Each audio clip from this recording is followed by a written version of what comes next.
Olá e bem-vindo a mais uma aula de otimização em Julia.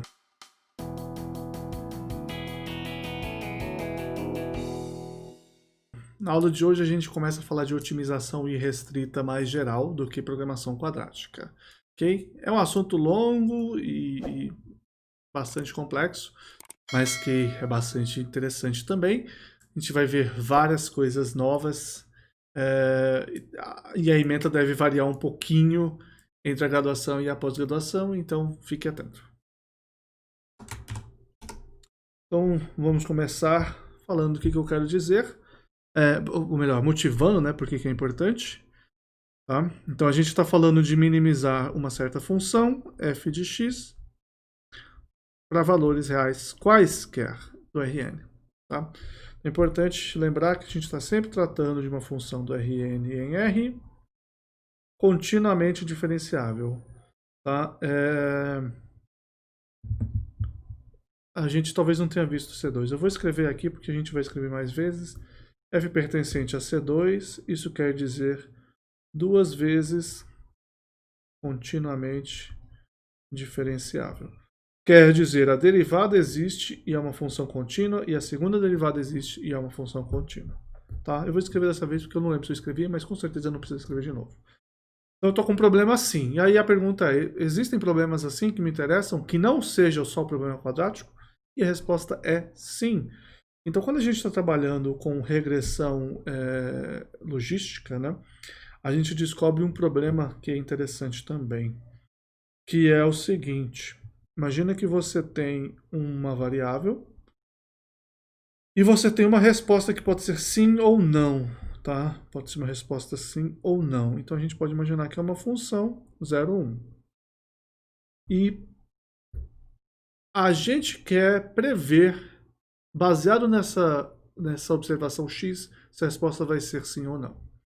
Então, por exemplo, você chega no banco e fala assim, eu quero um empréstimo. O cara vai te perguntar, qual o seu salário? Você vai falar, meu salário é tanto, e ele vai falar sim ou não. Ok? Uma simplificação de problema real, tá? Então você fala assim, meu salário é 20 reais. Ele não vai te dar um empréstimo. Meu salário é 500 reais. Meu salário é 1.000 reais. E assim por diante. E em algumas situações, tá? A gente pode colocar vários pontos aqui. Ele não te dá um empréstimo. A priori você está olhando só para o salário, mas ele pode estar fazendo alguma coisa que você não sabe. Essa que é a graça.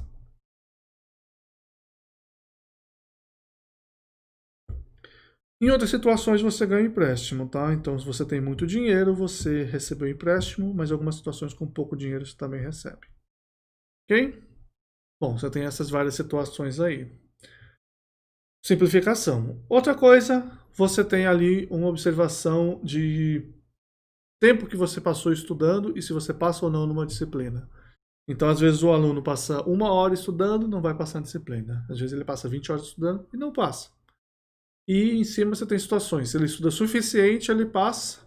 Mas se você estudar muito, é mais certo que você vai passar. Então, meio que você está vendo coisas que vão retornar sim ou não. Bom, a gente vai fazer uma modelagem parecida com a modelagem que a gente fez de regressão linear da aula passada, de quadrados mínimos, ou retrasada. Mas aqui vai ser um pouquinho diferente, porque eu quero que minha resposta seja 0 ou 1. Como eu não vou fazer uma coisa que é 0 ou 1, porque aí não é mais contínuo, fica difícil, eu vou fazer uma coisa que está entre 0 e 1. E essa coisa vai ser uma função logística. Uma função... Lá vai o desenho péssimo. A função que ela vem muito próximo do 0, aí ela sobe e vai muito próxima do 1. Essa função é uma função tipo 1 sobre 1 mais e a menos t. Tá? Essa específica sobre 1 mais a menos t, ela passa bem aqui no meio, e ela tem uma assíntota no 1 e uma assíntota no 0, tá? Ela faz isso daqui. Então a gente está, em vez da gente estar pensando em é sim ou não, a gente está pensando em qual a probabilidade de ser sim, tá? A gente muda o problema. E aí, por motivos que eu não vou explorar aqui, uma maneira de você fazer isso é você usar essa função sigmoide e definir um modelo de probabilidade, vou colocar a sua probabilidade em função de parâmetros beta, como sendo 1 sobre 1 mais exponencial de menos beta 0 menos beta 1, x, certo? xi aqui, então tem um pi. Então, para cada xi que você tem aqui, certo? A probabilidade está sendo esse valor pi, tá? Beleza? Então a gente está fazendo isso. E aí, como a gente está usando essa função não linear, em vez de a gente estar pensando naquela minimização de ser a distância entre 0 e 1, a gente vai usar uma outra função. E a função que a gente vai usar, a função, de novo, tem um somatório para cada um dos pontos. Tem um menos agora na frente. YI, que é a observação que é 0 ou 1. Um logaritmo desse PI, certo? Menos, ou mais no caso, 1 menos YI. Lembra que esse menos está fora do somatório, então ele aplica tudo. Vou colocar um colchete para não ficar dúvida. O ln em 1 menos PI de beta. Então a ideia dessa função, como vista por Machine Learning, se você olhar por estatística, ela tem uma motivação estatística que faz bastante sentido, mas se você não quiser ir lá, como eu falei, não é um requisito dessa disciplina, né? A gente pode pensar assim. Então, se esse y for 0, vai sobrar somente ln de 1 menos pi. Você quer que o pi seja 0. Se o pi for exatamente 0, ln de 1 é 0. Só que se o pi for errado, ele vai penalizar, porque a função logaritmo, ela vai, quanto mais próxima do 0, ela vai para menos infinito. Então, se o pi for muito próximo do 1, que é o pior caso possível, ele vai mandar para menos infinito. Tem um menos na frente disso, né? Que esse menos daqui. Então ele vai ficar com menos infinito, vai para mais infinito. Se eu quero maximizar, é a pior situação possível. E se for o yi igual a 1, vai me sobrar menos ln de pi, que é a mesma ideia, só que ao contrário. Se o pi for próximo de 0, isso explode. Se o pi for próximo de 1, o erro é 0. Então isso aqui é um erro, isso aqui é chamada função de entropia cruzada, tá? Mas a ideia é que é uma função de várias variáveis. E a gente pode realmente desenhar esse cara, para que você não fique achando que eu estou só inventando. Então eu vou criar um exemplo aqui de x. Vamos colocar x igual a 0, 1. Inclusive, eu acho que eu vou colocar 10 valores aleatórios. E eu vou escolher, eu vou ordenar esses 10 valores aleatórios, e eu vou escolher como 0, 0, 0, 1, 0, 1, 1, 0, 1, 1. Ok? Esses últimos dois eu vou mudar para 0, 1. E eu faço scatter. Vamos usar o random seed, para a gente poder recriar isso sem mudar. XY. Então tá aí. Não preciso dessa legenda, a gente sabe o que a gente está fazendo. Então aqui são os valores que deu 0 e aqui os valores que deu 1. E aí eu quero fazer um modelo, meu modelo depende de beta, ele vai ser 1 dividido por 1 mais exponencial de menos beta 1 menos beta 2 vezes x. O x é um outro argumento do modelo. Então se eu pegar isso daqui e eu plotar com o meu modelo, a minha função ela sai do x e vai em h de beta x de 0 a 1, cor vermelha, line width 2. Só que eu preciso definir quem que é meu beta. Eu vou escolher um valor aqui de beta, que não tenho a mínima ideia se está bom ou não, tá? Então aqui está péssimo esse valor. Eu vou colocar 0.1. Não. Contrário, 10. Aí. Então a gente está vendo que ele estava dando muito mais probabilidade de ser 1. Se eu colocar menos 0,5, ele vai para o lado certo. Menos 1,5. E aí, aparentemente, é uma coisa que funcionaria mais. Aqui, para esse valor 0, está dando a probabilidade desse cara ser 1, é 0,23. A probabilidade desses daqui ser 1 é quase que 1, 100%. Esse daqui está bem errado. esse daqui está mais certo, esse está mais certo. Então ele vai fazer uma conta para minimizar isso daqui. Então essa é uma função de duas variáveis. Meu L de beta é um somatório para todos os valores y vezes, vou colocar o menos, o log de h de beta xi mais 1 menos y vezes log de 1 menos h de beta xi, certo? Contor.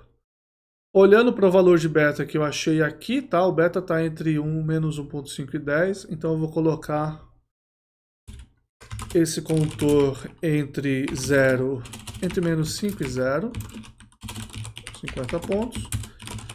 E o outro entre 8 e 12, com 50 pontos. Eu não tenho a mínima ideia qual a solução dessa função, tá? Inclusive eu acabei de inventar ela.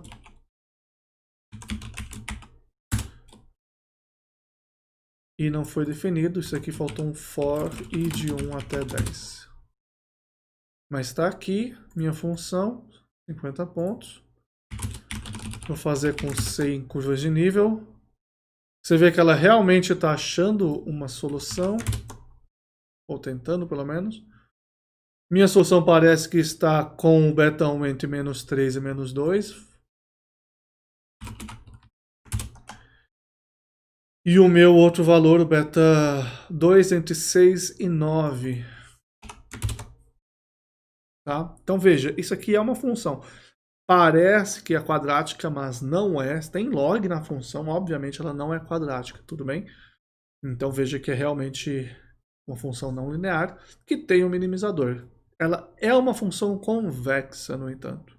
Isso é fato. Então, por ser uma função convexa, ela parece realmente, durante esse tempo aqui, muito bem comportada. E ela é muito bem comportada. Ok? Então, existem problemas de interesse que envolvem apenas a minimização irrestrita de funções. Redes neurais é outro exemplo. Tá? Redes neurais é mais um exemplo desse. Ok. Vamos com algumas definições que a gente já viu, mas vamos só relembrar. Então, a definição. O minimizador global de f é x estrela, tal que o valor da função é menor ou igual que o valor de f em qualquer outro lugar. Aí aqui tem um ponto. É estrito se f de x estrela for menor que f de x para qualquer x diferente de x estrela. Aqui pode ser estrito ou isolado, tá? E aí a definição mais interessante. X estrela é minimizador local de f se existe um delta tal que a função é menor do que qualquer outro ponto. Aqui, inclusive, eu posso... Bom, enfim. Com a distância desse x para o x estrela menor que delta. Ok? Lembrando, isso daqui é a bola de x estrela delta. Centrado em x estrela de raio delta. Então, o minimizador local, se isso acontece, é estrito se for f de x estrela menor que f de x para qualquer x com... Vamos colocar só a bola agora. X estrela delta, mas não pode ser x estrela. Ok? Então pode acontecer dele ser um minimizador estrito. Bom, se fosse uma função quadrática, a gente já saberia resolver, é só olhar para x igual a b. A gente não sabe disso. Se você fez cálculo 2, você também sabe resolver, no entanto. Porque a gente está olhando para um ponto minimizador local. E aí, em cálculo 2, dependendo do livro que você usou, tinha outro nome, mas A gente chamava isso de ponto estacionário ou ponto crítico, e aí a gente fazia a classificação. Na minha prova sempre tem uma questão de encontre e classifique os pontos críticos da função, certo? Então é aquela mesma coisa, você sabe que é derivar igual a zero, quer fazer gradiente igual a zero. Mas vamos pensar um pouco diferente por enquanto, e para isso a gente precisa olhar para um teorema. Então eu vou fazer uma definição agora para a gente poder fazer o teorema e pensar melhor nesse caso. A definição é a seguinte, é uma notação. A notação, são duas notações. Ozão de H para H tendendo a zero. Tá? A gente vai falar aqui uma função, né, notação de H, né? A notação, vamos usar um G.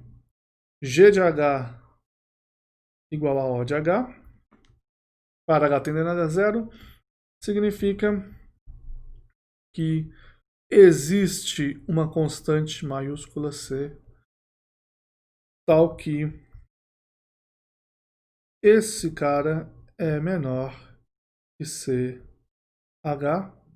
módulo de H, para H suficientemente pequeno. Suficientemente pequeno quer dizer quando for pequeno o suficiente. Falei exatamente a mesma coisa. Suficientemente pequeno quer dizer que a partir de algum tamanho sempre vale, tá? Se ele for menor que 10 a menos 12, é verdade. Não sei, mas é verdade. E a outra notação. A notação, essa daqui é bem mais divertida. G de H igual a Ozinho de H, para H tendendo a zero, significa que quando eu pegar o limite quando H tende a zero de G de H por H, vai para zero. Então, olha só, eu estou falando lá de cima, se eu dividir por módulo de H, isso tem uma constante C limitando. Então, se eu pegar o limite para H tendendo a zero, pode ser que ele vá para zero, pode ser que não. Na de baixo, eu estou falando que ele é menor do que a de cima. Então, Ozinho de H quer dizer menor que H. Tá? Então, vou escrever aqui em laranja. Escrevemos Ozinho de H sobre H indo para zero. Muitas vezes a gente escreve isso no lugar de escrever o que está na esquerda, simplesmente, tá? Então, uma notação muito mais simplificada. Um exemplo disso, se você pegar H ao quadrado, ele é Ozinho de H, naturalmente, tá? Então, uma possibilidade de ser Ozinho é você pegar o expoente a mais. Mas não quer dizer que é verdade. Se você pegar 1.1, isso daqui já é Ozinho de H. Beleza? Não precisa ser tão específico quanto aquele cara. Agora sim, a gente pode ir para o nosso teorema. Alguns dos teoremas. Esse é o teorema da expansão de Taylor de ordem 1. Tá? Eu não vou colocar o nome inteiro dele. A expansão de Taylor de ordem 1, até porque você tem no livro. É o seguinte, seja f C1. Daí, se você fizer f de x mais d, isso daqui pode ser escrito como f de x mais gradiente da f de x transposto d mais ozinho da norma de d. E esse teorema aqui é diferenciabilidade. Ok? A gente fez uma aula inteira de cálculo 2 para falar de diferenciabilidade. E, em geral, meus alunos me odeiam depois da aula. Mas isso daqui quer dizer, ok, a diferenciabilidade.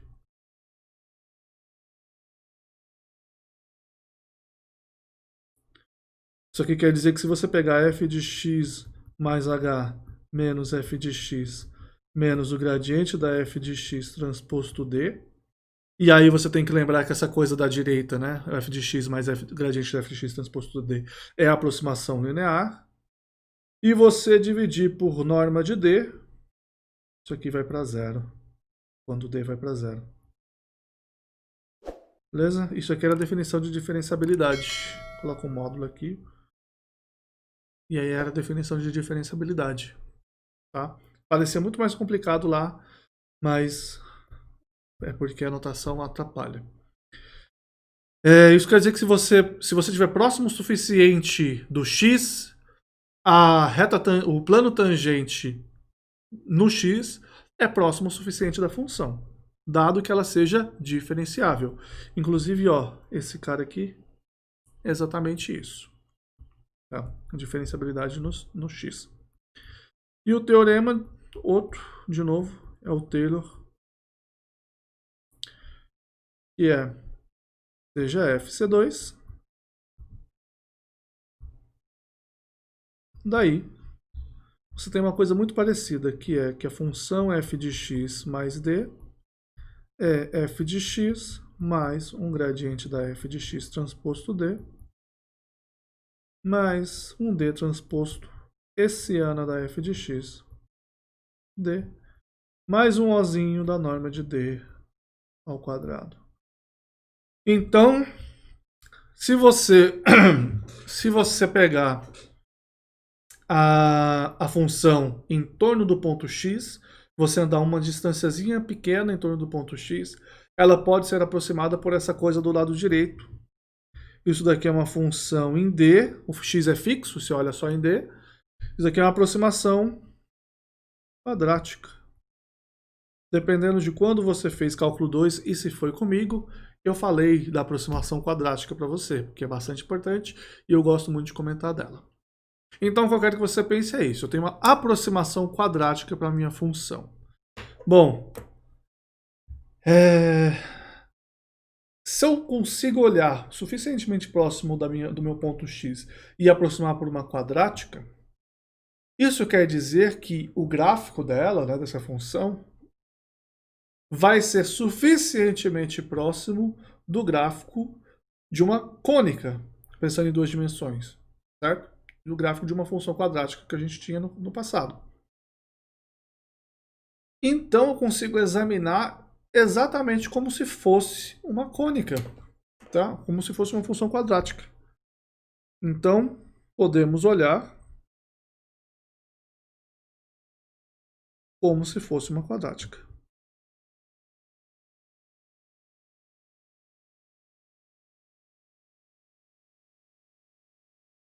Certo? A gente pode olhar para essa função pensando no gradiente e na hessiana como sendo a e menos b, e a gente olha como se fosse uma quadrática. Quase sempre. Você achou que ia ser só isso, né? Mas não é, não. É quase sempre. Nem sempre vai ser verdade. A gente vai ver os casos em que isso não é verdade. Tá? E aí, os casos interessantes, primeiro, são... Olhando só para o gradiente, você já deve ter percebido isso. Só olhando só para o caso 1. A gente tinha isso daqui. A gente tinha a reta tangente, que era a aproximação linear. Certo? Se eu estou em 2 dimensões, a gente vai ter nesse ponto um plano tangente. Então o vértice vai ser o cara que satisfaz o plano tangente estar horizontal ou paralelo ao plano do eixo. Ok? Dos eixos. O desenho até que ficou decente, né, dessa vez. Eu achei que ficou decente. Ou seja, teorema. E esse teorema das condições... essas são as condições necessárias de primeira ordem, que se x estrela é um minimizador da função f, então, e f tem que ser C1, então o gradiente nesse x estrela é 0. tá? E é uma coisa mais ou menos óbvia, não vou fazer demonstração, a demonstração está no livro. E quem sabe eu faço outro vídeo depois só com essas demonstrações, porque vão ser 3 teoremas. Então, o plano tangente tem que estar horizontal, certo? Então o gradiente tem que ser zero, quer dizer, o vetor normal tem as componentes x e y nulas. Ok? Então as condições necessárias são essas, essa é a primeira situação. Vamos fazer um exemplo. Então a gente está com o exemplo da função de Rosenbrock, uma função clássica. Eu vou usar 4, esse 4 às vezes é 100. Na prática é qualquer número maior que 1 ao quadrado, tá? O quadrado na verdade nem é necessário, mas a gente gosta do quadrado. Então essa é a minha função f, x1 menos 1 ao quadrado, mais 4 vezes x2 menos x1 quadrado ao quadrado. O gradiente dessa função é primeira derivada em x1. Aqui a derivada eu vou fazer a regra da cadeia. Fica 8 vezes x2 menos x1 ao quadrado, vezes a derivada de menos 2x1. E aí, como eu estou aqui no tablet, eu posso já juntar aqui tudo. De baixo a derivada em x2, que é só 8x2 menos x1 ao quadrado. Iguala isso a zero. Você vai ter que o x2 é igual a x1 quadrado, da segunda componente. E aí você joga na de cima e obtém x1 igual a 1. E quer dizer que o x2 tem que ser 1 também. Só tem um ponto que satisfaz gradiente igual a zero. Ok? Bom, se você olhar para essa função aqui, essa função ela é uma soma de quadrados. Então, se ela é uma soma de quadrados, ela é sempre maior ou igual a zero. E o menor valor dela é quando ela é zero. E a cada um dos quadrados é zero. Então, vale zero quando... Bom, o primeiro cara teria que ser 1 e o segundo x1 quadrado. Que é a mesma coisa, então. Né? Nesse caso teria que ser 1. A mesma coisa, então. Esse minimizador é o único minimizador e satisfaz o teorema necessário. Veja que é uma condição necessária, tá? Então eu mostrei que isso tem que acontecer. Por outro lado, vamos colocar o exemplo 2. Muda de cor para o exemplo 2. O outro exemplo, se você tem a função f de x igual a x1 à quarta menos x2 à quarta. Tá? Nesse exemplo, o gradiente da função no 0, 0, ele é 0. Tudo bem? Inclusive aqui eu não tenho 0, 0, eu tenho 0. O gradiente da função no 0 é 0. Certo? Mas, obviamente, se você fizer f de epsilon 0, isso daqui é epsilon à quarta, que é estritamente positivo. E um f de 0 delta vai dar menos delta quarta, que é estritamente negativo. Então, para qualquer bola centrada no zero de raio delta, de raio aqui eu já usei um delta, vou colocar epsilon aqui. Para qualquer bola de raio delta, certo? Então, assim, para qualquer delta positivo, a bola de raio delta contém valores maiores que zero e menores que zero. Ou seja, eu posso me aproximar o quanto eu quiser do zero, eu tenho pontos que são maiores e menores que zero. O zero não é minimizador nem maximizador, tá? Então, ele satisfaz que o gradiente é zero, mas ele não é minimizador. Então, o gradiente ser zero é mais geral do que minimização, e a gente vai definir que se o gradiente da função num ponto é zero, x é dito ponto crítico. Vou até reescrever para não ter que... x é dito ponto crítico. Ok? Então, pontos críticos podem vir de várias maneiras. Mais uma definição. E se x é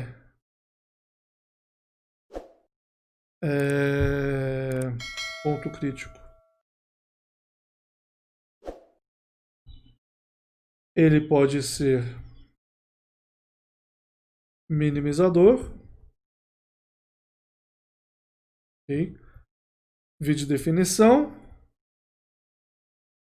A definição foi dada lá no começo, menor que todo mundo na vizinhança. Maximizador.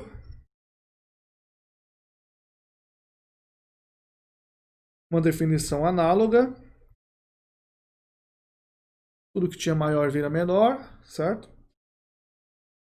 E se não for nenhum dos dois, minimizador, maximizador.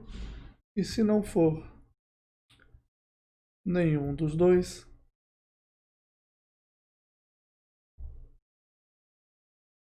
é dito ponto de Sella. Então, o que era o ponto de Sella que a gente tinha usado somente no contexto de paraboloide hiperbólico? O ponto de Sella é um ponto crítico que não é nem maximizador, nem minimizador. Tá? Agora a gente sabe que se eu achei gradiente a zero, pode ser qualquer um desses três. Bom, esse teorema é interessante, mas vamos continuar nessa mesma ideia. Então, qual que é a ideia agora? Beleza, achei um ponto crítico. Eu só preciso agora olhar para a matriz A. Lembra de programação quadrática? Eu só preciso olhar para a matriz A e olhar para os autovalores dela, ou, de outra maneira, olhar para se ela é definida positiva ou negativa ou indefinida para tirar alguma conclusão. E aí eu tenho que se x estrela é minimizador, tá? Local, de f, então eu vou fazer assim, seja x estrela ponto crítico, ele é também chamado de ponto estacionário, tá? De f.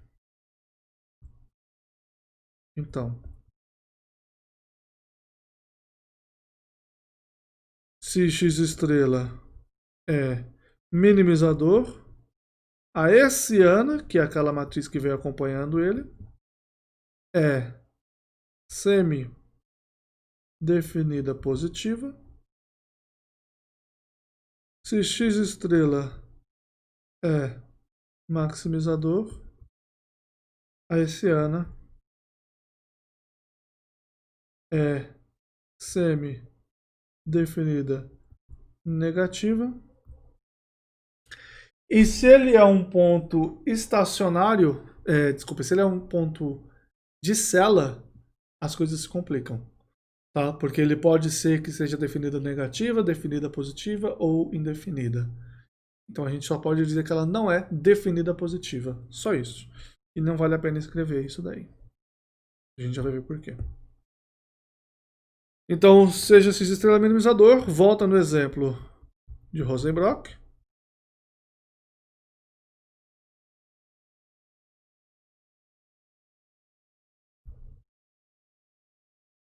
Inclusive, eu vou voltar no exemplo de Rosenbrock lá em cima. Ver acima. Já que a gente não está restrito aos problemas de uma lousa. E vou olhar do lado direito dele. Então aqui eu vou pegar esse cara e vou calcular a segunda derivada. Eu derivo a primeira coisa ali de novo, em x. Vai sobrar 1. Mentira, tinham 2. Vai sobrar 2. Aí vai ficar menos 16 vezes menos 2x1 vezes x1. Fica mais 32x1 quadrado. E aí eu derivo de novo, sobra o x1, fica menos 16 x2 menos x1 quadrado. Embaixo vou derivar em x1, vai ficar menos 16 x1. Se eu derivo a função, ela vai em x2 vai ficar menos 16x1, e eu não preciso nem fazer a conta porque eu sei que ela é simétrica. E se eu derivar de baixo em x2, sobra 8. Beleza? Essa função aqui, no ponto que eu estou olhando, que é o 1, 1, isso é 34 menos 16 menos 16 e 8. Exercício: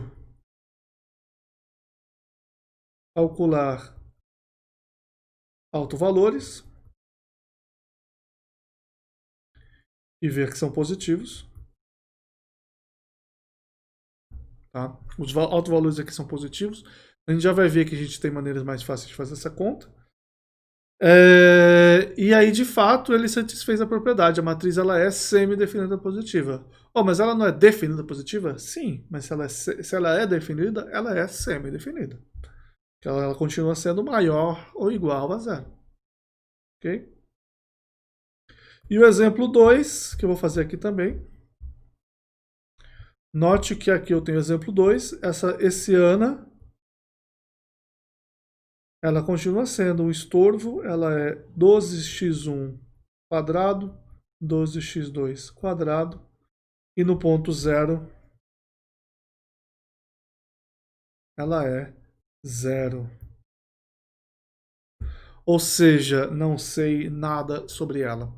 Note que se eu tivesse x1 à quarta mais x2 à quarta, a hessiana ia ser 0. Inclusive aqui é menos. A hessiana ia ser 0, o gradiente ia ser 0. Se eu tivesse menos e menos, a hessiana ia ser 0 também. Então eu tenho o minimizador local, maximizador local e ponto de cela, todos com a hessiana nula. E é por isso que é tudo horrível. E aí que vem a parte boa, que é, se você tem só que ela é semi alguma coisa, você não consegue informar nada, tá? Você não consegue informar nada sobre essa matriz. Exemplo, f de x igual a x1 quadrado menos x2 ao cubo. De novo esse x2. Vou colocar até mais, porque não faz diferença. Gradiente da f é 2x1, 3x2 quadrado, que é 0 se somente se x é 0. E a hessiana dessa f é 2006x2, que no 0 ela é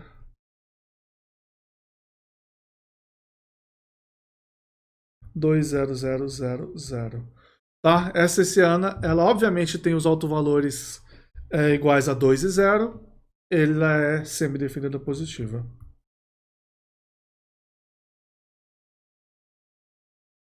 No entanto, o ponto é um ponto de cela. Então ele não é um minimizador. Tá? Note que se eu tivesse colocado x1 ao quadrado menos x2 à quarta, funcionaria do mesmo jeito. Tá? Posso continuar inventando coisas mágicas que dão certo. Ok? Beleza? Então esse é o grande problema da área. Você consegue calcular um ponto... Você consegue verificar que ele é um ponto estacionário, certo? Isso é muito simples. E você calcula a hessiana. Só que se ela for semi alguma coisa, não dá para afirmar nada. No entanto, tem o teorema. E esse é o de condições suficientes. Tá? As condições suficientes são só de segunda ordem. Não tem como. As condições suficientes é, se f é uma função C2 e x' é tal que o gradiente dessa função é 0 e aí eu vou separar em casos. A hessiana é definida, não só semidefinida, mas é definida positiva, então x' é minimizador local. Então veja que forte isso, tá? Então se eu conseguir calcular alguém e ver que a hessiana é definida positiva, como era o caso da nossa função de Rosenbrock, ele é de fato um minimizador local.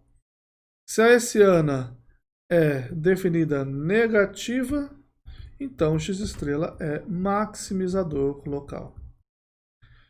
E se a hessiana é indefinida, não pode ter nenhum autovalor zero, então x estrela é ponto de cela. Ok? E aí é que está a situação boa mesmo. Por que eu não falei então antes sobre a Hessiana, sobre o ponto de cela? Se o x é ponto de cela, tá? Eu não posso afirmar nada. Porque a Hessiana pode ser definida positiva, semi-definida positiva, semi-definida negativa, ou ela pode ser indefinida, que é o caso que eu posso afirmar alguma coisa, de fato. Senão, eu não sei. E é o pior caso possível, que é quando a Hessiana ela é semi alguma coisa. Se algum dos autovalores é zero, ninguém fica feliz mais, ok? Então vamos dar uma olhadinha antes da gente ir embora para essa função de Rosenbrock. Inclusive eu vou... Não faz nem sentido copiar. É a função x1. Dá para copiar aqui. Não é tão complicado. Então a função, vou desenhar entre menos 2 e 2. Menos 2 e 2. E a função é a função x menos y quadrado mais 4 vezes y menos x quadrado ao quadrado. Então as curvas de nível delas são assim, tá? Se você aumentar ainda mais, você vê que ela forma, fica bonitinha aqui, meio que redondinho, aí ela vai esticando, parecendo uma banana. E aqui a superfície, esse levels eu acho que ele é ignorado, né? Aqui a superfície, não dá para ver porque está tudo escuro, mas se você for olhando, me aproximando, você consegue perceber. Ok? Legal? Você consegue dar zoom, apesar de não ter tanta liberdade assim.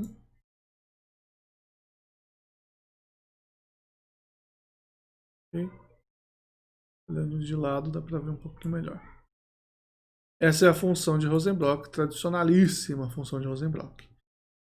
Também aproveito para poder falar o seguinte, vamos dar uma olhada, já que estamos aqui, né? Vamos dar uma olhada num pacote muito importante que a gente vai usar bastante, chamado ForwardDiff. E ForwardDiff é um pacote que calcula automaticamente as derivadas para mim. Então eu vou definir aqui a função f de x igual a x1 menos 1 ao quadrado mais 4 vezes x2 menos x1 ao quadrado. Eu posso definir NablaF. NablaF não é nada, é só um nome, tá? Lembra que Julia deixa eu colocar nomes Unicode. E o que vai deixar ele importante é esse forwarddiff.gradiente da x no ponto x. E h de x vai ser forwarddiff.hessian, que é hessiana, no ponto x. Então aqui eu posso calcular essa função f de xy, de novo aqui, certo? Mas o que eu quero fazer é calcular mais uma função. Não sei se vai funcionar, se vai ficar bonito. Mas eu quero calcular num ponto dado x aqui, eu vou colocar no ponto 1, um modelo de x, tá? No modelo quadrático, vou chamar de quê? De quê? De quê? Adoro fazer essa piada. Que é um modelo que está em torno do ponto x. Então eu estou fazendo o produto interno de x alguma coisa. Esse é o modelo Q em Q, quer dizer. E esse ANA vezes D com D dividido por 2. Eu quero plotar essa função Q de D. Obviamente eu vou pensar no valor x, né? Então é Q de x mais D. Então, pessoal, aqui eu tinha feito alguns pequenos erros, eu corrigi para ficar melhor, que é um M, tá? Então, só para voltar, o que a gente estava mostrando era que se você está no menos 2 a 2, essa é a sua função, beleza? Elas se batem aqui no ponto 1, 1, que é onde eles têm que ser iguais, ok? Se você escolher um ponto que não seja esse, se você for olhar, a ideia continua. Então tá aqui no ponto 0, 1, né, que agora é onde eu pedi para ele fazer. Esse aqui é o paraboloide elíptico, aparentemente, que sai de lá. E você pode falar assim, não parece nada com a função, então por que eu estou fazendo essa aproximação? E é válido, claro, porque o tamanho que você está andando é gigante. o nosso intervalo aqui. Eu vou colocar aqui um de volta, e aqui eu vou voltar para o 0,98, 1,02. Nesse intervalo está aqui sua função e o paraboloide elíptico, eles são irmãos quase. Tá vendo? Muito próximos um do outro, você consegue ver alguma diferença só na bordinha. Então é válido fazer essa aproximação quadrática. Ok? Então é isso, eu espero que você tenha gostado da aula de hoje. A gente falou sobre as condições necessárias de otimalidade, a gente começou a fazer essa aproximação da função por uma função quadrática e a gente vai continuar nesse ramo, tá? A gente vai continuar seguindo essa mesma ideia para as próximas aulas, ok? Obrigado, se inscreve no canal e deixa um like e abraço, até a próxima.